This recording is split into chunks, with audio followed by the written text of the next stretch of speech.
आज मधुबन आना हुआ है? देखिए, मधुबन में विभिन्न गाँव में हमारा जन संपर्क का कार्यक्रम लगा हुआ था। उसी कड़ी में हम उसरी गाँव में आए हुए थे। यहाँ एक दुखद घटना हुई थी। उस घटना में संवेदना व्यक्त करने के लिए आए थे और पीड़ित परिवार से मुलाकात करके हम लोगों ने ढाढ़स बंधाने का प्रयास किया है कि ये इस घड़ी में हम सब लोग, पूरा हमारी पार्टी, हमारे कार्यकर्ता उनके परिवार के साथ खड़े हैं। एक और चीज़ लोग जानना चाहते हैं, लखनऊ से एक खबर आती है कि आपके परिवार से भी कोई शायद से भर्ती है। हाँ, हमारी दादी की तबीयत थोड़ा सीरियस है। वो इलाज चल रहा है हॉस्पिटल में और डॉक्टर के देख रेख में इलाज चल रहा है। मुझे ईश्वर पर भरोसा है कि वो जल्दी ठीक होंगी और पुनः हम लोगों के बीच में रहेंगे। तो चुनाव का क्या माहौल चल रहा है? देखिए, चुनाव का माहौल तो जनता ने फैसला कर लिया है और जनता 1 जून का इंतज़ार कर रही है कि जिस दिन 1 जून आए और हम बूथ पर जा कर के छड़ी का इतना बटन दबा दें कि पूरे घोसी लोकसभा में विकास की छड़ी हर जगह दिखाई दे और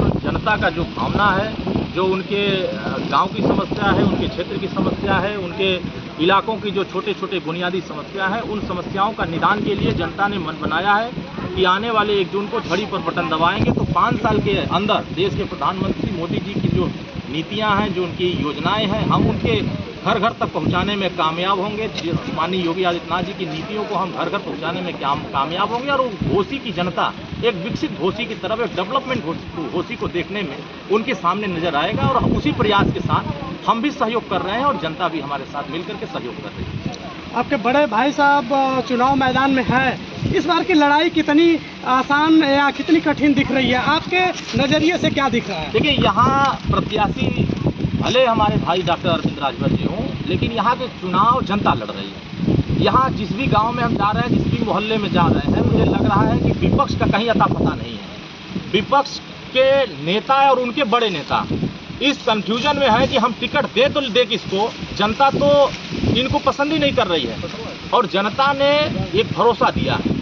जनता को एक विश्वास हुआ है कि देश के प्रधानमंत्री जी हमारे विकास के बारे में सोच रहे हैं, उत्तर प्रदेश के माननीय मुख्यमंत्री योगी आदित्यनाथ जी हमारे विकास के बारे में सोच रहे हैं और माननीय ओम प्रकाश राजभर जी तमाम उन गरीब कमजोरों के बीच में उनके विकास के बारे में चिंता कर रहे हैं। इसीलिए जनता के विश्वास हम लोग जगा रहे हैं और जनता का भरोसा हम लोग जीत रहे हैं और जनता हमारे साथ आ रही है। मुझे ऐसा लग रहा है कि विपक्ष के लोगों को जनता अब नसीब नहीं हो रही है तो वो टिकट बदलने के फिराक में लगे हुए हैं। पूरे प्रदेश में देख रहा हूं कि टिकट लोग फेंक के भाग रहे हैं और विपक्ष के टिकट पर लड़ना नहीं चाह रहे हैं। तो पार्टियां अब कंफ्यूज हो गई है कि मोदी के सामने खड़ा किसको करें। योगी जी के विचारधारा और उनकी योजनाओं से हम कैसे लड़ सके, माननीय ओम प्रकाश राजभर जी की योजनाओं से हम कैसे लड़ सके। इसलिए जनता के बीच में जो हमारी जन कल्याणकारी योजनाएं जा रही हैं, इसके आगे विपक्ष धराशायी है। जनता विकास के मुद्दे पर वोट देने जा रही है और विकास के साथ खड़ा होने जा रही है। आपके पिताजी और पूर्वांचल की बात करें, ओम प्रकाश राजभर का जब नाम लेते हैं तो ये बड़ा नाम है और आपके पार्टी से सिर्फ एक ही टिकट है जो आपके बड़े भाई साहब को मिला है। तो मान सम्मान की बात है, रणनीतियाँ आप लोग बना रहे हैं, लेकिन जो विपक्ष के उम्मीदवार हैं, चाहे समाजवादी पार्टी का नाम ले लें, एक उन्हीं का चेहरा अभी तक सामने आया है, तो इनसे मुकाबला किस तरह का रहेगा घोसी में? विपक्ष तय नहीं कर पा रहा है कि किसको उम्मीदवार बनाए। अभी तक तमाम हम लोगों की पार्टी के प्रत्याशी गांव-गांव पहुंच जा रहे हैं, गांव-गांव जा कर के लोगों का आशीर्वाद ले रहे हैं। विपक्ष के नेता भी प्रत्याशी ढूंढने लगे हैं कि हमको प्रत्याशी कौन मिले कि जिसके सामने मोदी जी के सामने लड़ाया जाए। समाजवादी पार्टी ने दे दिया, राजू राय फील्ड में उतर गए हैं। मुझे तो लग रहा है कि वो उत्तर प्रदेश के सबसे कमजोर अगर कोई उम्मीदवार होगा तो वही प्रत्याशी होंगे जिसको समाजवादी पार्टी ने उतारा है।